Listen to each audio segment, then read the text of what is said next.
मी तुमच्याकडे येतोय. तुम्ही पहिल्या दिवसापासून भूमिका घेतलेली होती की ओबीसी मधलं आरक्षण तुम्हाला नकोय, तुम्हाला सरसकट आरक्षण पाहिजे होतं. आता पुन्हा मनोज जरांगेंनी भूमिका नव्याने घेतलेली आहे की आम्हाला सरकारनं दिलेलं सरसकट आरक्षण नकोय, आम्हाला ओबीसी मधनंच आरक्षण हवंय. नेमकं जर आरक्षण मिळतंय, सरळ मार्गाने मिळतंय, तर पुन्हा बॅकडोर जाऊन आरक्षण घेण्यात काय अर्थ आहे आणि त्यांच्या या मागणीतनं मराठा समाजाला काय मिळणार आहे आणि कोकणातला मराठा समाज कुणब्यांचं आरक्षण का घेणार नाही? सगळ्यात पहिलं मी तुम्हाला थोडं करेक्ट करतो. तुम्ही सांगितलं की मराठा ओबीसी आरक्षण घेणार नाहीत. तर मराठा ओबीसी नाही तर कुणबी आरक्षण घेणार नाहीत हे लक्षात घ्या. कुठल्याही आरक्षणास पात्र असलेल्या समाजाला ओबीसीमध्ये जावंच लागतं, त्यांची नोंदच त्याच्यात होते. त्याच्यामुळे मराठ्याला आज जर आरक्षण मिळालं तर मराठा ओबीसी आपोआप झालेला आहे, लक्षात घ्या. त्याच्यामुळे तो प्रकार झालेला आहे. दुसरा प्रकार कुणबी, मी तुम्हाला आधी सांगितलेलं आहे की कुणबी, आमच्याकडे कुणबी जात प्रकार वेगळे आहेत. कुणबी जात व्यवस्था वेगळी आहे. विदर्भ मराठवाड्यामध्ये लोक फक्त सर्टिफिकेट घेत आहेत, पण त्यांचे आचार विचार व्यवहार सेम आहेत. आमच्याकडे ते वेगळे आहेत. कोकणात कुठलाही वाद नको आहे म्हणून आम्ही हे आंदोलन केलं, ही चळवळ घेतली आणि ज्याला आम्हाला सरकारने न्याय दिला. दुसरी गोष्ट तुम्ही सांगितलं होतं, एक प्रश्न विचारला गेला होता की हे कोर्टात टिकेल का. आज तुम्ही हा जो शुक्रे साहेबांनी जो आयोगाने अहवाल दिलेला आहे, हा अहवालातील तुम्हाला एक दोन ओळी सांगतो, त्या फक्त तुम्ही व्यवस्थित वाचा. जो तो उठतो आणि म्हणतो अरे कोर्टात टिकणार नाही, कोर्टात टिकणार. आम्ही आशावादी आहोत, पॉझिटिव्ह थिंकिंग असणं गरजेचं आहे. आमचे अहवाल कोर्टात का नाही टिकले आधीचे? कारण त्याच्यामध्ये इंदिरा साहनीने घालून दिलेली मर्यादा होती 50%ची. ते 50%ची मर्यादा असताना त्यांनी काही त्याच्याखाली कॅप्शन दिले होते की काय कशी मोडता येऊ शकते किंवा ती ओव्हररूल होऊ शकते. आता शुक्र आयोगाने जो अहवाल दिलेला त्याच्यात म्हटलेलं आहे की मराठा समाजाला सरसकट आरक्षण दिलेलं नाही आहे.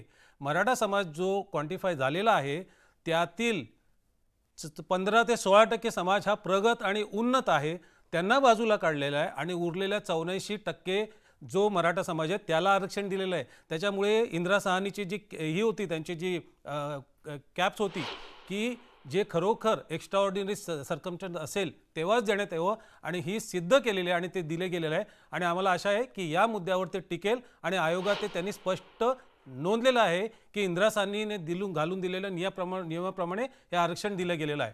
अगदी आरक्षण दिलं गेलेलं आहे, नियमाप्रमाणे दिलं गेलेलं आहे. मला दिलीप पाटील तुम्हाला हा प्रश्न विचारायचा आहे की आतापर्यंत समितीने आरक्षण दिलेलं होतं, आता आयोगाने आरक्षण दिलेलं आहे, त्यामुळे हे आरक्षण टिकणार आहे. प्रत्येक जण याच्या बाबतीत पॉझिटिव्ह आहे.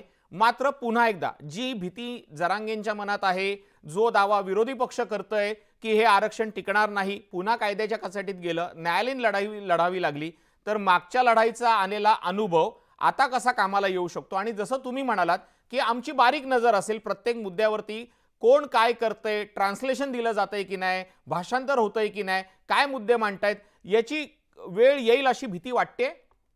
नाही, महत्वाचं असं आहे की आता मगाशी जे कोंढरे साहेबांनी सांगितलं की प्रत्येक गोष्ट असू दे आयोग सर तुमचा तांत्रिक दृष्ट्या तुमचा आवाज येत नाहीये. मी राजेंद्र कोंढरेंना हाच प्रश्न विचारतोय की सर समितीचा अहवाल आणि आयोगाचा अहवाल याच्यात मोठा फरक आहे.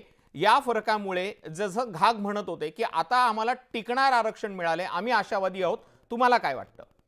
बघा, समिती ही रेकमेंडेशनसाठी असते आणि राज्य मागासवर्ग आयोग ही आरक्षणाची शिफारस करण्यासाठी असते.